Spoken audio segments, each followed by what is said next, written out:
and Tuesday lunch and learn. We have those 3 times in the fall, 3 times in the spring, and so we'll have one more this year. I need to say that the League of Women Voters is a nonpartisan organization and a not-for-profit organization run by volunteers here in Salina.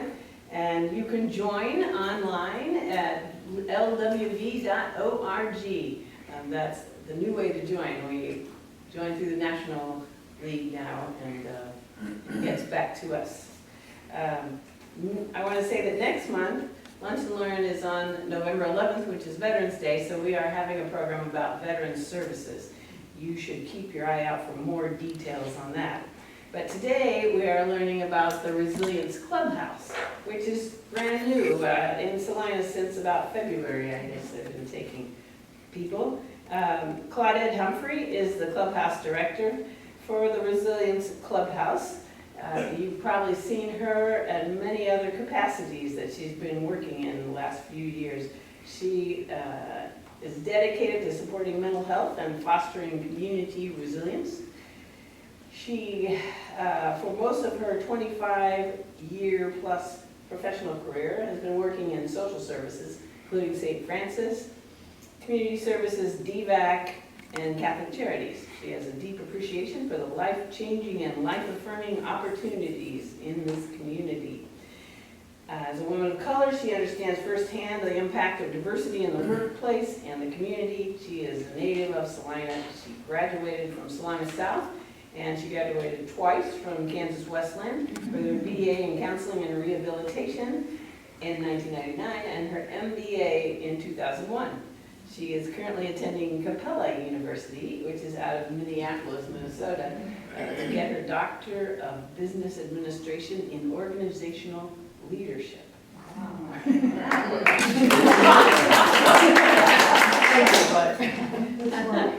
So she also is involved in lots of things. She serves on the Advisory Council and Education Committee at Salina Grace. She's a member of the Advocacy Committee for Kansas Mental Health Coalition. She also sits on the board of Salina Family Health Care, Community Corrections, and the Salina Area Education Center. With all of these, she is most proud of her family, which she has a daughter and a daughter-in-law and 3 grandkids and a fiance with 5 bonus children. So for today, we want to hear about the Resilience Clubhouse. Let's welcome Claudette Humphrey. Thank you very much for just giving me the opportunity to come and speak to you about Resilience Clubhouse. We are fairly new, so I started in the position September 3rd of 2024, and for the first few months it was really just kind of getting the word out about us coming into Salina, what exactly Resilience Clubhouse is, what is Clubhouse overall, what does it mean, and then we were able to move into our building in January of this year. And we started to accept members' applications in February, and we opened the doors to members on February 17th. So we're really new, but Clubhouse itself is not new. It is a model that's been around for a very long time. So what exactly is a Clubhouse, right? So it's a restorative, non-clinical environment. So we do not provide therapy. We don't have on our staff any psychologists or therapists or anything of that nature. Members and staff work side by side together as colleagues, and so that's very often if we're together in any capacity with members, that's how we'll probably introduce them as our colleague. We support social connection, job readiness, and education. We're very vocationally and educationally driven, and so the work that we do is very different than most programming when you think of mental health. We work specifically with adults with a severe mental illness, but it is a globally recognized model that has been around for over 80 years. And so what we do is psychosocial rehabilitation. And so by that, what we mean is we work with the members to ensure that they are a part of the Clubhouse work of the day, right? We call it a work order day.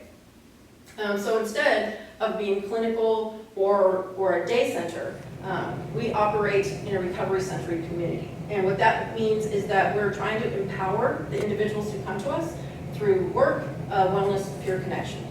So they work side by side with us. So when I say that, I really mean that the work of the clubhouse is done with our members. We keep our staff small on purpose. We are a business, and so there's all the businesses of a nonprofit that have to be done.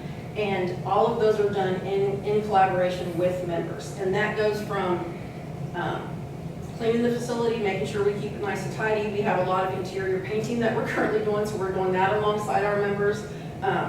We serve a hot lunch every day, so we cook alongside our members.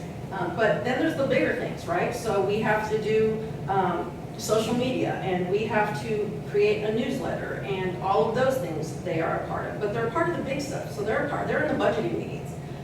We have a policy meeting every single month where we go over the standards that we have to adhere to by Clubhouse International. And they are in those meetings. They are involved in, are we doing what we say we're supposed to be doing? Are we working toward achieving these goals of these standards, the 37 standards that, again, Clubhouse International has created to say, if you adhere to all of these, you have created the environment of what Clubhouse is intended to do. We believe that mental health recovery happens best with dignity, with purpose, and with community support. So our members are not, they're not sitting around playing games, they're not watching television. Like, those are not the things we're doing. We're doing the work of the clubhouse. Like right now when I left, there was a group who was cooking a meal. There was a group who we just got some new shelving and things like that. So some of them were putting the shelves together. Some of them were designing how they want the pantry to look, because we're in the process of painting everything. We got that room painted, and so they're deciding, where do the shelves go? How do we want to identify what's going to be put on the shelves? They are doing all of that work. One of our members, as I was leaving, literally I got a message from her saying that she emailed it to me, but we send out a news email, a quick little blast every week to just let people know what we're up to with the clubhouse, what are some of the needs that we might have. And then we also have a little small section in the center that talks about whether it's a different therapy type or if it's a different diagnosis, so people can also learn. But she just literally messaged me, say, hey, I got the rough draft finished, and I just sent it over to your email for you to have a once over to make sure that it meets our standards. So really, our mission, as it says here, is to foster belonging, to build confidence, and to champion resilience for all. Often with people who have mental health diagnosis, there's a stigma that comes with that. And so our members recognize that, they've lived it, they continue to live it in some situations, and we try very much to ensure that we are trying to break down that barrier of what mental health might mean when you hear that someone is suffering from schizophrenia or bipolar or schizoaffective disorder. And so very often it's kind of thought that this is as good as it's going to get for them, right? Like, oh, you're schizophrenic, so you probably can't really have a job, probably get on disability, and then, go take it to your little day program, and someone will pick you up. And that's just not factual, right? Most of us, because I also have a severe mental illness, most of us are able to work, as evidenced by the fact of my bio. I have a severe anxiety disorder. Sometimes it is really tough to do my job because I have to do this. Sometimes I just have to be around people, and that is scary for me. But it has not stopped my brain from working. I was able to get a bachelor's, a master's, and now I'm working on a doctorate. I'm the director of an entire organization. My anxiety disorder does not define me. I just happen to have an anxiety disorder, right? God just decided to give me something a little extra. That's literally all he did, right? So when I talk to the members and I want to bring them into the fold of understanding, this is your clubhouse. You're gonna help run this, legitimately run it. If we go to a training, we take members with us to our trainings. One of our members, Rain, she literally just got back a few weeks ago. She went with our social practitioner, Micah, to a two-week colleague training in St. Louis at Independence Center Clubhouse. So literally we give them the opportunities just the same as the opportunities we have. They might have to look different sometimes, but that's mostly about the fact that their brains work differently, right? But I would gather a guess that technically every person in this room right now, none of our brains work the same, right? So there should be no stigma that is out there, that is perpetuated when it comes to mental health diagnoses. And I know that people, sometimes we're in Salina, we're walking around, and we're driving, and we see people who are talking to themselves. And for them, they probably have schizophrenia, it's very possible, or schizoaffective disorder. For them, those voices are just as real as the fact I'm standing here with you today. But the idea that they are more dangerous than anyone else actually is beyond false. They are much more of a danger to themselves than there will ever be to anyone in the community. Now, do things happen? Absolutely. We've had it happen in our own community. However, that is not the norm. That is literally an outlier so far out there I can't see it. But they're more often ready to hurt themselves, and that's because of the isolation, because of the stigma, right? It's like, I know they don't think I fit out there, and so I'll just stay in here by myself, and I'll isolate, and I'll become more depressed and more alone, and then what's the point of taking the medication? Why, I don't matter. Like, this is as good as it's gonna get for me. So a lot of times that's part of the reason that it's important that we come out and we do these types of presentations, right? So that we can exchange the ideas, we can listen to one another, so we can strengthen our community ties. And also to understand that it's important that they elevate themselves and we elevate them to lived experience as expertise, right? That's the wonderful thing that I love about Clubhouse is I've done this work for over 25 years. And it's always been top down, right? So I'm the director, and I would have the people under me who've gone to school and have the education to be able to tell them what they need to do to get better, to be right, for us to accept them, how they should dress, where they should live, this and that, and this and that. With Clubhouse, we don't do that, right?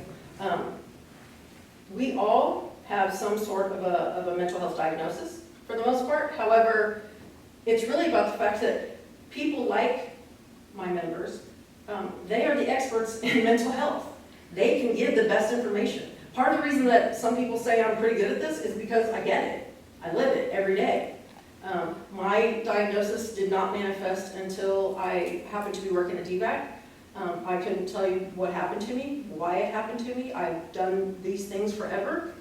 And one day I was supposed to do it and I just completely froze. And I was scared of all the people that were out there, and I didn't know how to get down off the stage, and so I just ran away.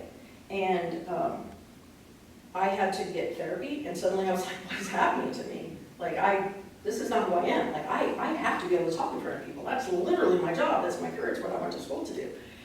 And it was explained to me that I have, a severe anxiety disorder, and sometimes it will manifest in times in things that I have done forever.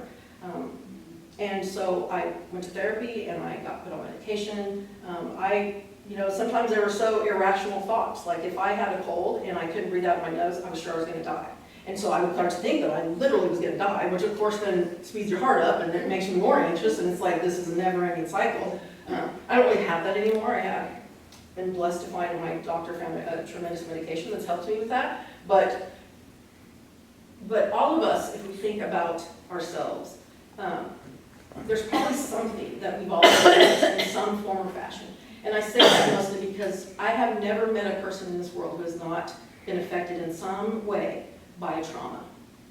And trauma leads to a different way of us walking and navigating the world and the way that we see it, because our brains now recognize and know something that we hadn't known before, right? And so our brains are changed by trauma. Whether that trauma is the loss of a family member, whether it's, obviously when you think about PTSD, we think about our veterans and our military.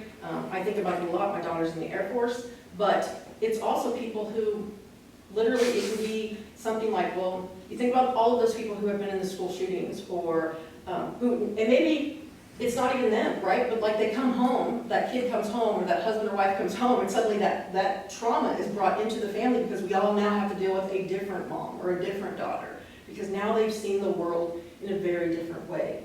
And so that trauma then changes the way our brain works when faced with different situations. So all of us have something. We have one member, Calvin, and he really struggles. He also has a co-occurring addiction, which often happens to people who have a mental health diagnosis. It usually has to do with self-medication, right? They don't want to feel this way. they don't understand why they feel this way. For some of them, it's an escape from having to say, I am a schizophrenic, or I have anxiety disorder.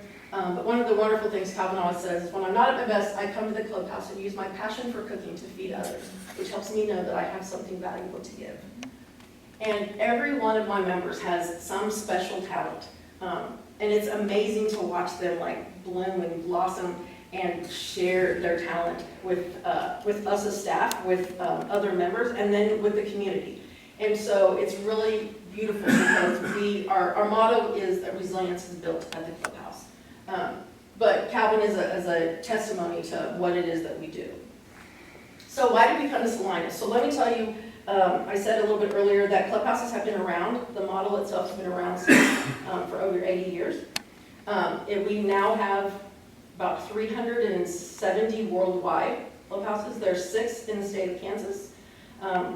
So we are Resilience is under an auspice agency called Episcopal Social Services, which is housed out of Wichita. And some of you might know our CEO, because he used to be the executive director at Ashby House, Andy Holberg. And so, yes, and so it's really awesome to be able to now work alongside him. We worked close together on different projects when I have both was in the social service world. But so there's 4 clubhouses underneath that particular auspice agency. There is Breakthrough Clubhouse in Wichita, Milestone in Hutchinson, Railway in Newton, and then Resilience here in Salina. And then there's 2 more that are under their own auspice agency. There's Lotus House in Topeka and Reclamation House in Olathe. So we do have 6 here in the state of Kansas.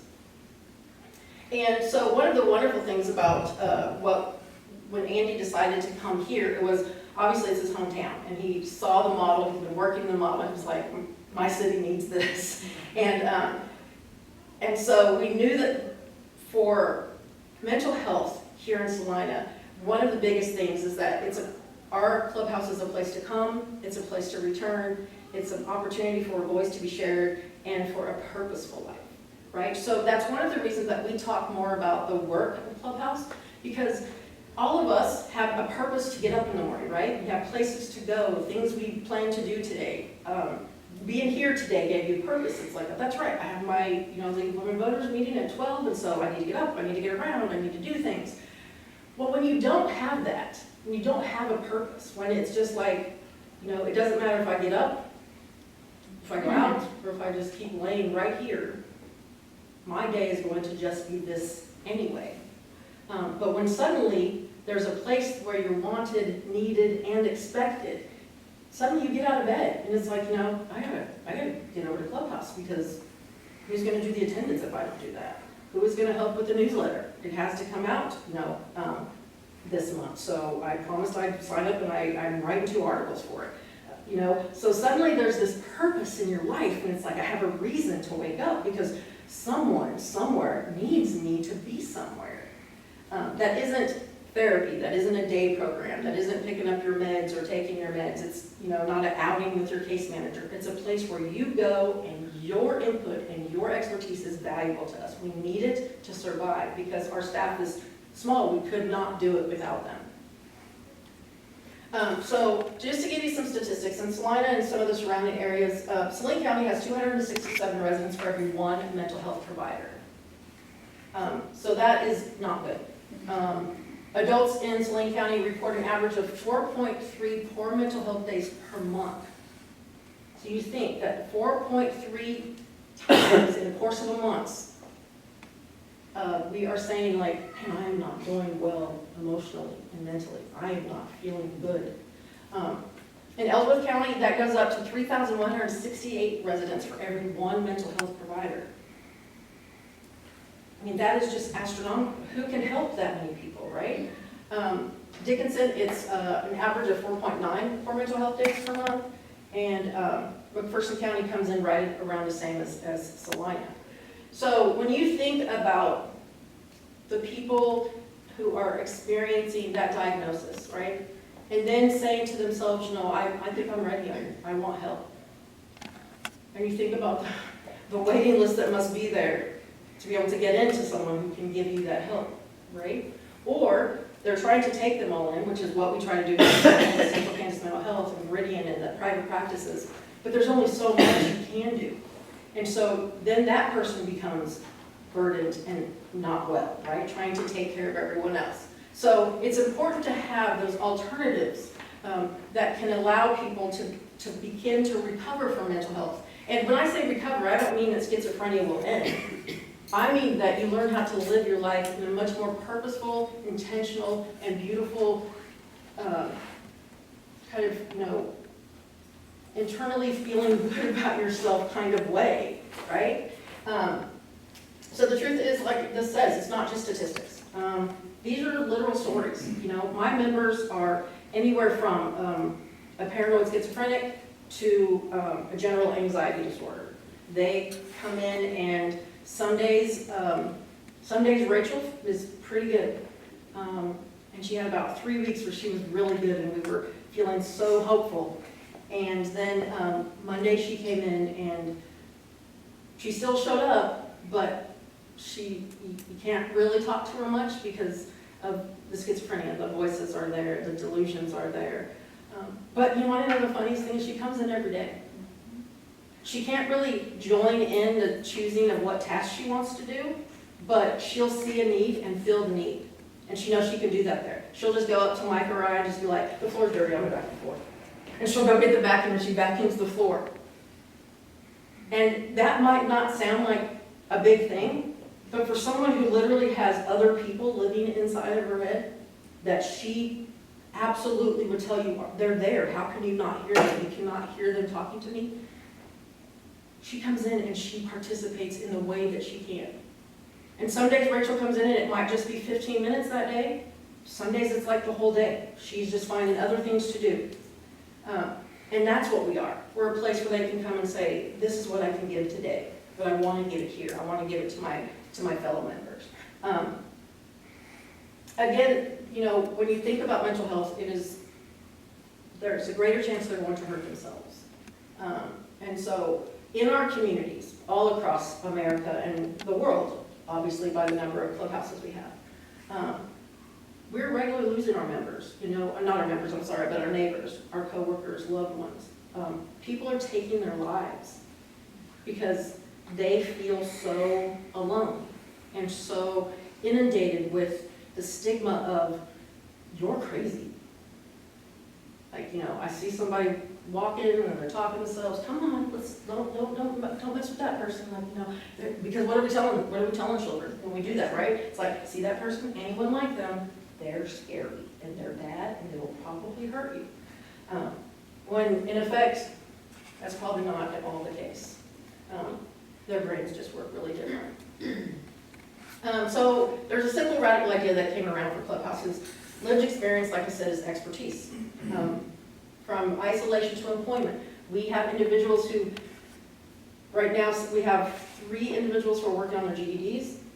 We have, at Milestone, this past May, we had 2 members graduate from Hutchinson Community College. There is just so many opportunities. And the wonderful thing is when they think about work, they're like, so I can have a job? And we're like, yeah, you can have a job. Like, absolutely.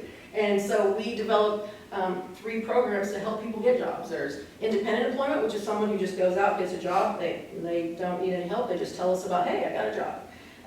We have supported employment where we help them more in the pursuit of like, what do you like to do? Let's do some assessments. Let's help you look on Indeed. Let's help you look for a job. We'll help you fill out applications. And then we'll even go with you to talk to that supervisor or whatever. Explain your situation. Explain that you want to do well. We'll help to job coach you. And we'll support you in whatever ways we can to make you be successful. And then we have another program, which is probably the one that Clubhouse is most known for, which is called transitional employment. And that's where we go out and we find people who are willing to partner with us. An organization who says, absolutely, we could hire, a barista here at Astra. Like, we'd love to do that. So we say that would be great, that's fantastic. We're going to take a look at our members. We'll get people to sign up. We'll help to choose the one that we think would be the most successful. But before we do all that, one of the staff is going to come in and we're going to learn the job. Like, we're going to learn how to do the job as if you were paying us to do it. And then once we know how to do the job, then we go and we choose a member we think will be successful. They are hired by the company, so they would be an employee of Ad Astra. But we do the job coaching, so it doesn't take away from their other staff. We stay with them until they understand it, until they feel comfortable, and then we move on. We come back and job coach and check on them regularly. But the coolest thing is that, let's say one of our members does have some trouble, right? And maybe they need to go into the hospital for 72 hours or something like that. What will happen is that employer doesn't have to worry about like, oh great, now I gotta find someone to fill those, because they're having 3 shifts this week, and now they're not gonna be able to do it. It's like, yeah, we know how to do the job, so we'll come in and fill in. And you don't have to pay us because your Clubhouse is paying us. This is just part of our job. So we actually fill in so that when that member returns, they don't have to be the one more thing on their head while they're trying to get better. It doesn't have to be like, oh, now I probably lost my job because I'm mental health. It's like, no, we're there, we're taking care of it, we're holding on to this job. When we get back, you have this place to come back to. From silence to leadership, we have members who they do presentations on their own. They are going out and joining different committees and being a part of different things in the community so that they can lend their voice to advocacy when we're talking about mental health. They join us when we go to Advocacy Day in Topeka every year, and they are talking to senators and representatives and telling them why we need the support that we need. So it's pretty amazing. And then the best part is when they go from surviving to thriving. And we see that happen literally every day. So how do we do it? So we have limited funding, no clinical staffing. We just kind of believe that every person has something to give, right? So we are blessed. We were provided, there's a pot of money from the lottery vending machines. And that pot of money, they picked out an amount and they said, we're going to give, I believe this year it was $10 million to mental health. 75% of that goes to your local community mental health center. So like for us, it would be Central Kansas Mental Health. So 75% of that money goes to them. And then the other 25% we get to split between our 6 clubhouses. So that helps us to kind of keep going and doing those things. Obviously we have to do fundraising and all of that. But another thing we do is obviously because we don't have clinical staffing and we keep our staff small, we try to keep our overhead down as much as possible.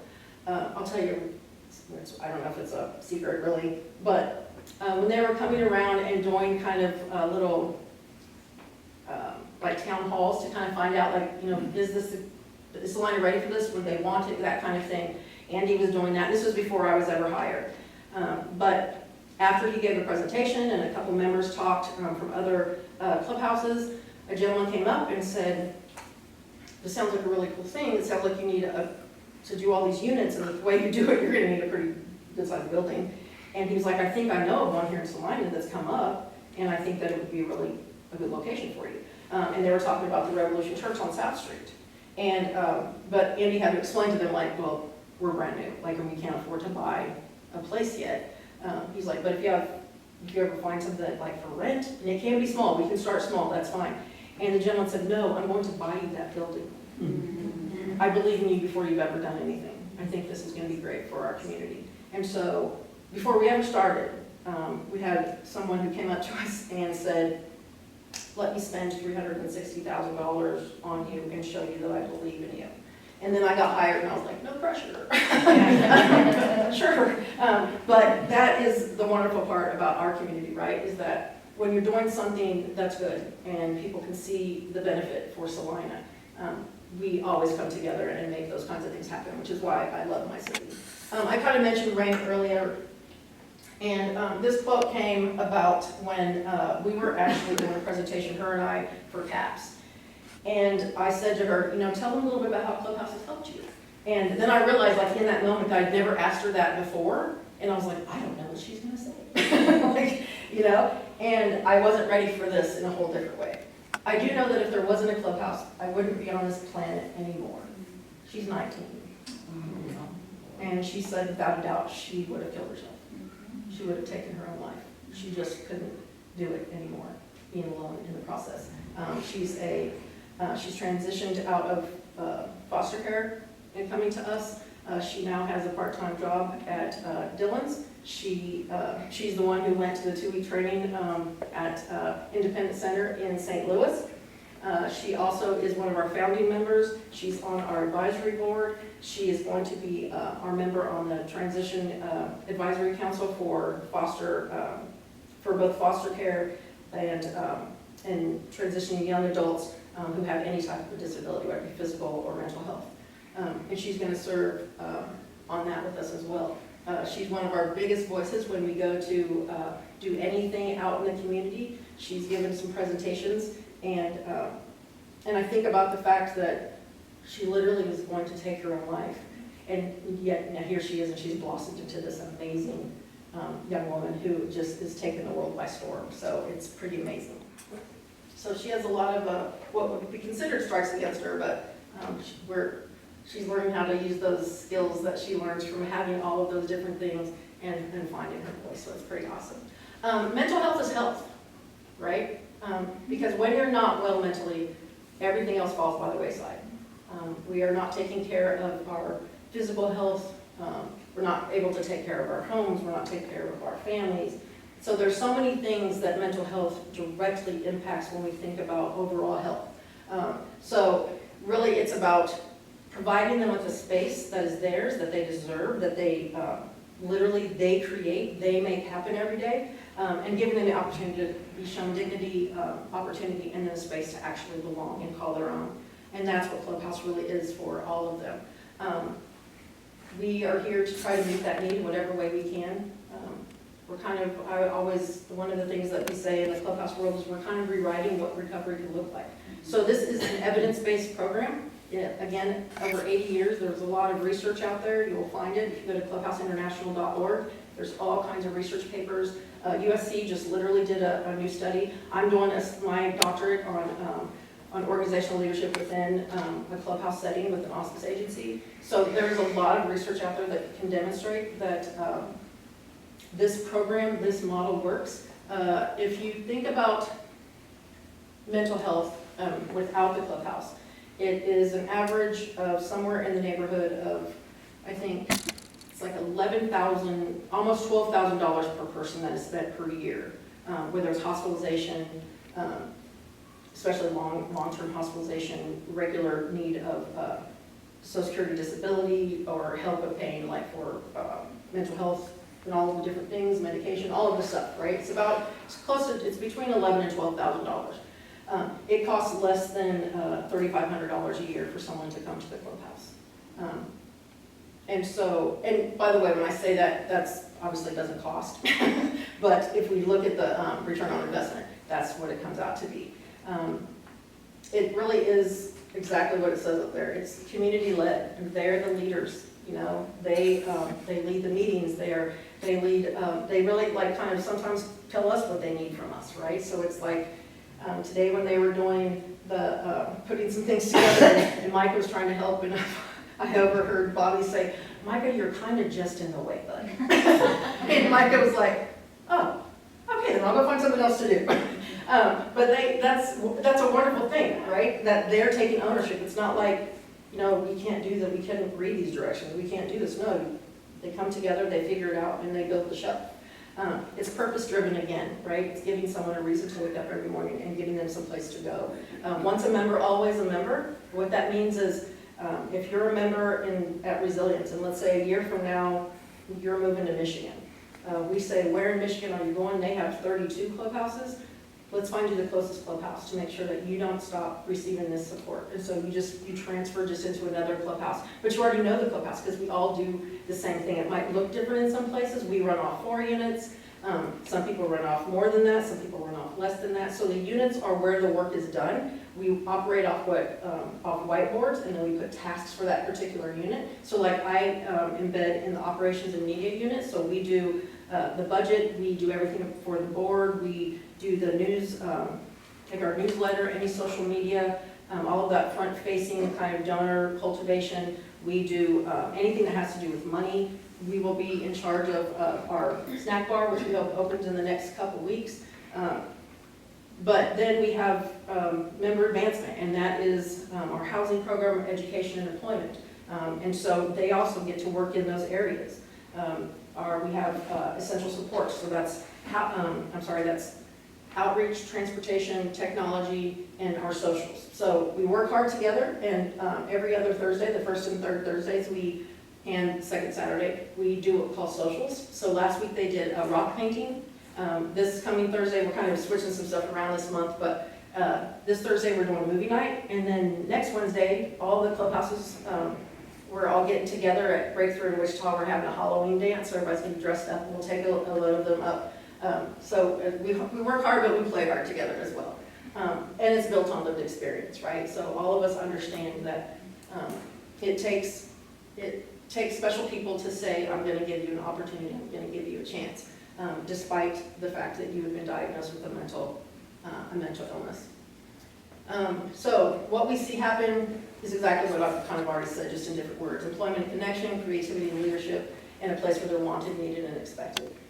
They bring that creativity and leadership, and then we can filter that out to that employment and that connection. How can we utilize your voice? How do you want to utilize your voice to bring more people into the clubhouse? How do you want to use your voice to advocate for whether it's change within policies or anything like that, or if it is the fact that we need funding from our government. Whatever those things are, how do you want to use your voice, because it can be used and it can be utilized in a way that makes you feel fulfilled. So how can you support our mission? You can partner with us. You can sponsor a member initiative. One of the easiest ways, and I did our ambassador program, which kind of gives some different monetary donations that a person can give.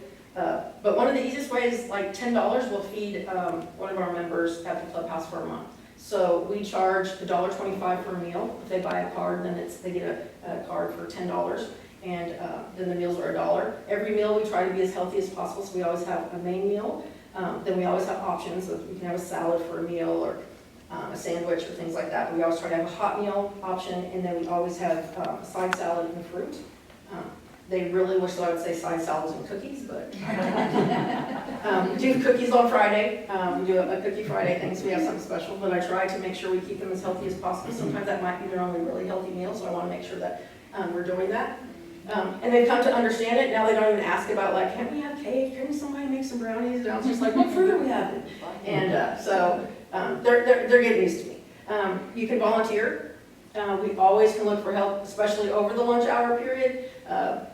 Right now, that's one of the things, all clubs have to have a commercial kitchen. So we have a room that's ready, and that's where it's gonna go. We're just now trying to raise the funds and write some grants to get that. But we do have a little kitchenette that we have designed with a lot of small appliances, and they have made some amazing meals out of this little thing. We've had Japanese curry, we've had stuffed peppers. Today we're having a homemade pizza. They do some amazing things out of those little contraptions that have just, and they're in there and they just love it. They love to menu plan every week, and they get excited about, who's cooking this week? Are you making this? And I was gonna make that. And so it's pretty exciting to watch them do that. So always ways to share your skills and to help us along. Obviously invest through supporting our programs through in-kind and financial donations. Join our mailing list, follow us on social media, and most of all, just spread the word. Tell people that there's a place for people who have a mental health diagnosis. We only serve adults, so they have to be 18 or older, but it really is a wonderful place about where they can come and really be a part of the growth and where we're gonna go and how we're gonna get there. And so it's a pretty exciting thing. So thank you for the opportunity to come and speak with you, for allowing me to plant a small seed in all of you that hopefully you will then plant around Salina, so that people know that we're there, that there's another place that you can donate, that you can volunteer. We always say it's easier to see Clubhouse in action than kind of talk about it, because it's kind of like, how do you make this work? So we always invite anyone to stop in. Our busiest days are Monday through Wednesday. And we're open from 8 to 4:30 on Monday through Thursday, and 8 to 2 on Fridays. I give them a little bit early break so they can go have fun on the weekends. But really it is about the fact, and it might sound cheesy, but we really do plant seeds of strength, right? And we're rooted in resilience. And that's one of the coolest things that ever happens is every clubhouse gets its own name, but members have to choose it and vote on it. So Resilience Clubhouse really is their clubhouse. They chose the name, and helped me to brand it the way that we branded it. But resilience related is built at our clubhouse and at every clubhouse across the world. So thank you very much.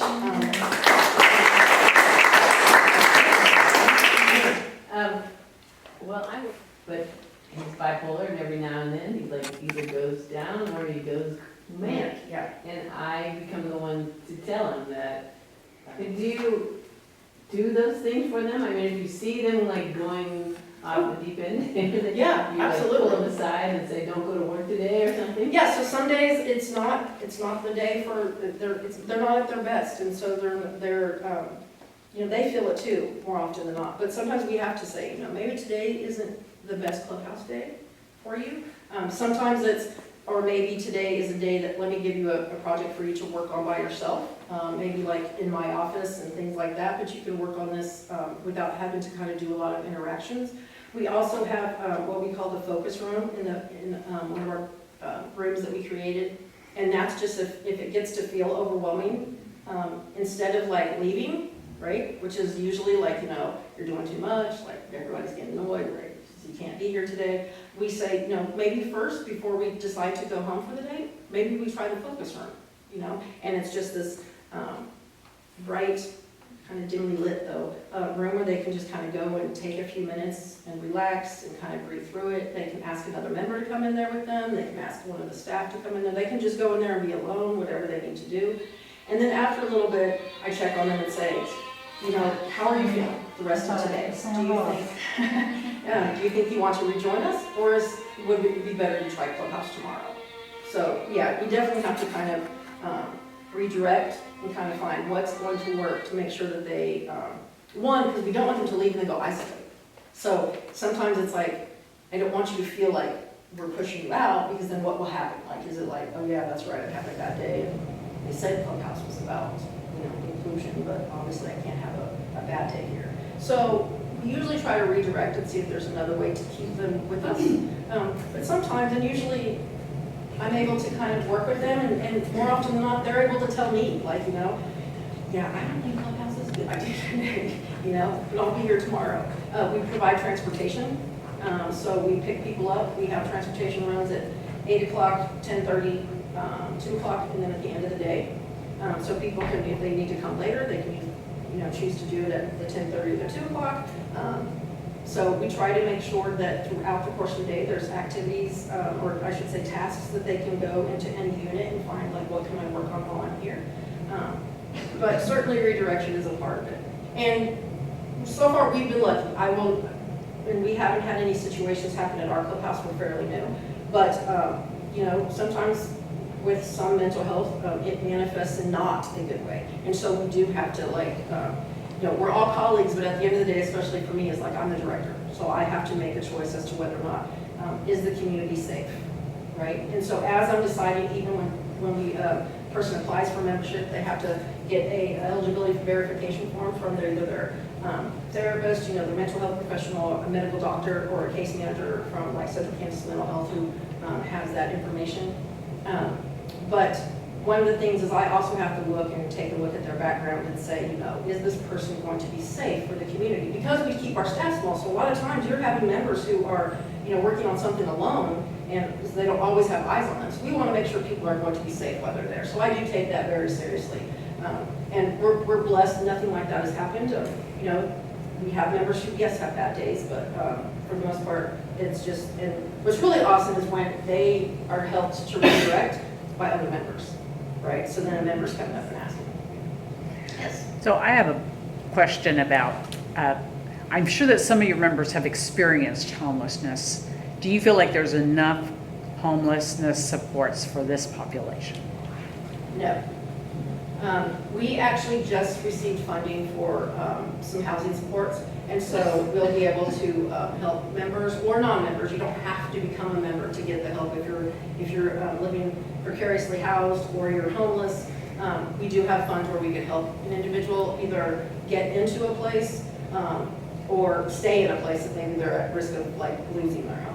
But the wonderful thing about our program also is that it's a dedicated housing advocate and a dedicated peer support, and that's the only thing they do is housing. So they are working with those individuals, in all the ways, because one of the things that happens, right, and I think this is anything, but you can't you don't know how to do something if nobody's ever shown you how to do something. So one of the biggest things that happens with people with mental health is they don't keep a clean home, right? Because they've always been, their brain's not, functioning in a way like ours where it's like, okay, this goes here, and when I finish, washing clothes, I need to fold them and I put them away. But they can also learn those things. So that peer support person, and both of our housing advocate and our peer support is really cool. I used to work at cafeterias and I ran the housing program. My housing advocate who just started a couple weeks ago, she was in my program. And she got housed through the cafeterias program, and now she is a housing advocate. She's helping other people to become housed in the community. So they both have lived experience. They both experienced homelessness, and obviously the mental health side of things. So that's the other part, is we'll be able to synergize those two things together to give that support, as well as obviously the monetary support, but that other support as well. I'm trying to put my mind, I'm driven by that church, but I cannot place it right now. What is it near? So we're on South Street, and there's like Ace Hardware right here, and we're directly across. That's okay. Yes, and now we have our beautiful sign finally, so it actually says Resilience Clubhouse. I think you were next. Well, I may not have been paying attention like I should have, but give me a sense of like how many people daily you're looking, and how many come on a regular basis, how many, what's your kind of total population, that kind of thing. Absolutely. So we have had about 75 applicants. We have approved, I think we've only denied 2 people, so we've been able to approve 73 of those. Currently, our active membership, so we go by quarter and active, and so it's like there's a number of hours within a quarter. So right now we have about 45 active members. And on any given day, it's usually somewhere between, probably, well, we've kind of increased now, so it's probably more like 8 to 13, somewhere in that range every day that we have coming in. Not necessarily the same people. Right, yeah. So all of those people are active, but they can come at different varying times. Some people can only come like for a social, because we have 8 of our active members, I think it's 8, it might be 8 or 9 active members have full-time jobs.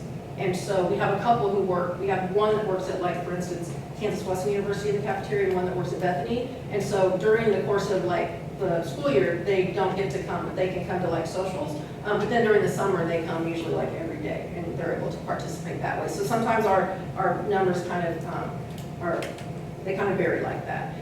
And that doesn't sound like a whole lot, but we feel pretty good about it since we've only been open 8 months to already have like that kind of a population of people showing up every day and working within the clubhouse. So if I drop by after this, there would be 8 to 13 people there. yeah, so afternoons, I would say mornings are the best to really see everything about how it works. Afternoons, we have a lot of people who do have part-time jobs, and so they'll take the mornings and they work in the afternoons. And so our numbers usually drop. We're trying to increase the full day kind of thing, but right now, yeah, mornings are probably the absolute best. If you drop by this afternoon, there would probably be somewhere between, anywhere between probably, I would say, 7 to 10 at this point in time, because we do have a drop-off that happens at, a transportation that happens at 2 o'clock. So some people will take that because they've been there since 8 o'clock this morning. So you can just drop off and drop by. Oh, yes, You absolutely. don't have to call and make an appointment. No, absolutely not, no. Yeah, and sometimes it's, then you can really see, and, in the ways that it's different, because when we have a lot like today, I mean, there were people in every unit, there was all kinds of, it's hustle and bustle, and everybody was doing different things.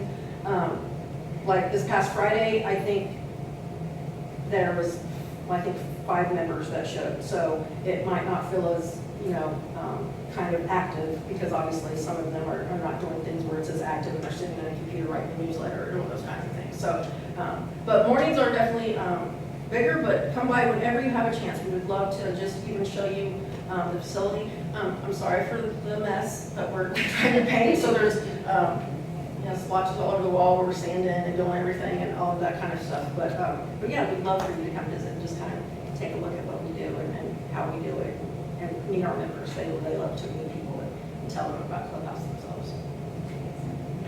So I think you said something about this. So for someone to apply for membership, they have to have like an official diagnosis from a healthcare provider, is that correct? Correct, and if they don't, if they don't have a current diagnosis, maybe someone's told them that they're, or they haven't had an assessment in quite some time or been seeing a therapist. We have therapy, we have therapists in our Wichita office, and so we can set up an assessment virtually. We actually had to do that 3 times last week, and so she does an assessment virtually, and then if there's a diagnosis, she provides that diagnosis and the verification form to say, yes, they meet the criteria. But there's not, that's really the only criteria, and then of course the background check, just so I make sure that the community stays safe. But like I said, there's not a cost, and we're not based on income guidelines or anything like that. You can have a job, you cannot have a job, you know, whatever those things are. That's really just the 2 things, is we just, because we want to make sure that the cohesiveness is about mental health, that even though we might not have the same things, that we get each other in a very different way. So it's easy for someone to not have the best day and be able to reach out to a member or their staff and say, this is where my mental health is today at work. The voices are really getting to me today, like, they won't quiet down, and those types of things, so. Any other questions? Thank you. No, thank you guys so much for taking the time. So remember, next month is November 11th, Veteran Services, so hope to see you then. Thank you, and don't forget to vote on November the 4th or in advance. When does the advance voting start? October 20th, I believe.